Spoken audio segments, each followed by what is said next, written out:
बैठक में नीति आयोग की उस बैठक में मैं भी मौजूद था और ये सरासर गलत इल्जाम है कि किसी का माइक वहां पे बंद कर दिया गया।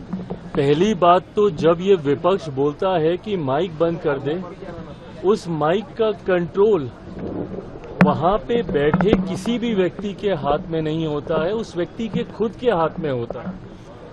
ना लोकसभा में, ना राज्यसभा में, ना ऐसी किसी बैठकों में। ऐसी बैठक में माइक सामने लगा होता है, ऑन ऑफ का स्विच सामने ही होता है। तो ये बात बोलना सरासर झूठ है जब कोई ये बोलता है कि मेरा माइक बंद कर दिया गया। हाँ, हर मुख्यमंत्री को, क्योंकि समय की बाध्यता थी, ओपन एंडेड अगर डिस्कशन को रखा जाता तो संभवतः हफ्तों तक ये बैठक ही चलती रहती। ऐसे में हर मुख्यमंत्री से ये विनम्रता पूर्वक आग्रह किया गया था कि अपनी बातों को संक्षेप में एक तय समय सीमा के भीतर रखा जाए।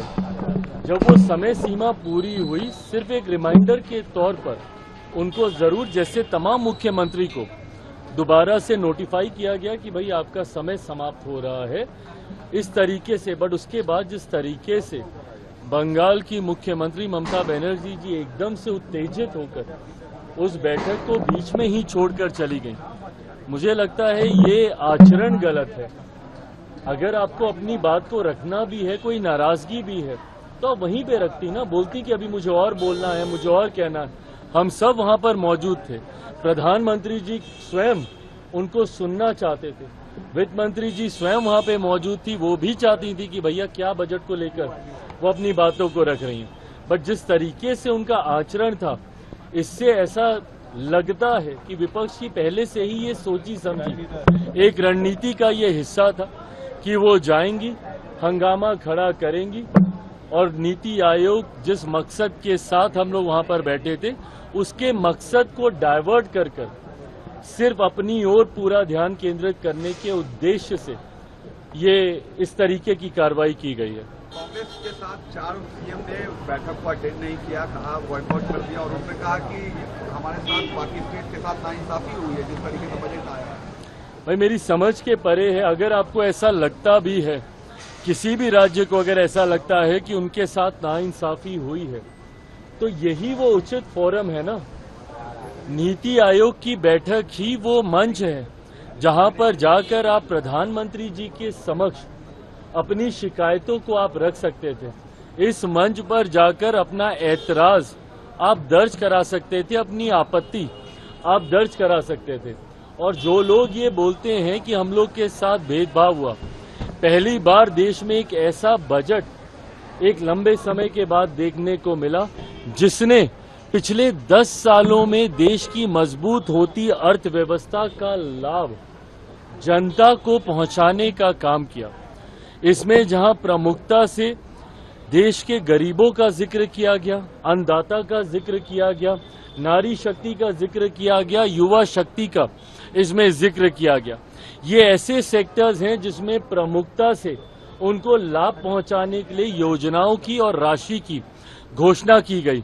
जो राज्य कहते हैं कि उनके साथ अनदेखी हुई, क्या उनके राज्य में गरीब नहीं है? क्या उनके राज्य में महिलाएं नहीं हैं?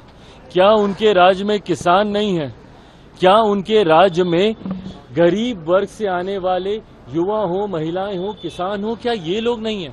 तो सिर्फ राजनीतिक हंगामा करने के लिए, और मैं दावे के साथ कहता हूं कि भाई ये लोग पिछले बजट भी निकाल कर दिखाएं कि किस किस राज्य को कितना कितना आवंटन किया गया है जब सरकार कांग्रेस के नेतृत्व में चल रही थी।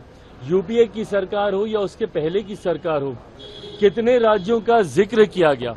और मुझे ताज्जुब तो सबसे ज्यादा राजद और कांग्रेस पर होता है। क्या राजद को खुशी नहीं होनी चाहिए कि भैया बिहार को एक बड़ी राशि आवंटित की गई है, इंफ्रास्ट्रक्चर डेवलपमेंट को लेकर हो, यहां पर सड़क को लेकर हो, पुल के निर्माण को लेकर हो। बिहार की सबसे बड़ी समस्या बाढ़, जिसका जिक्र हमेशा मैंने बिहार फर्स्ट, बिहारी फर्स्ट के माध्यम से मैंने किया। उस बाढ़ को लेकर लगभग 11,000 करोड़ की राशि अलग से आवंटित की जाती है। ऊर्जा को लेकर अलग से राशि आवंटित की जाती है। इंफ्रास्ट्रक्चर को लेकर राज्य में अलग से राशि आवंटित की जाती है।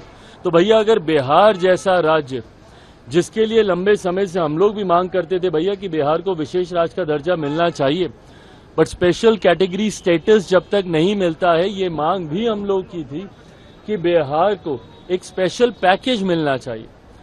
आज मैं धन्यवाद करूंगा माननीय वित्त मंत्री जी का, और विशेष तौर पर मैं धन्यवाद करूंगा मेरे प्रधानमंत्री आदरणीय नरेंद्र मोदी जी का। मैं अपनी तरफ से, अपनी पार्टी लोक जनशक्ति पार्टी रामविलास की तरफ से प्रधानमंत्री जी और वित्त मंत्री जी का धन्यवाद करूंगा कि एक लंबे समय से जो बिहार और बिहारियों की मांग थी, उस मांग को सुना गया है, उस मांग को पूरा किया गया है।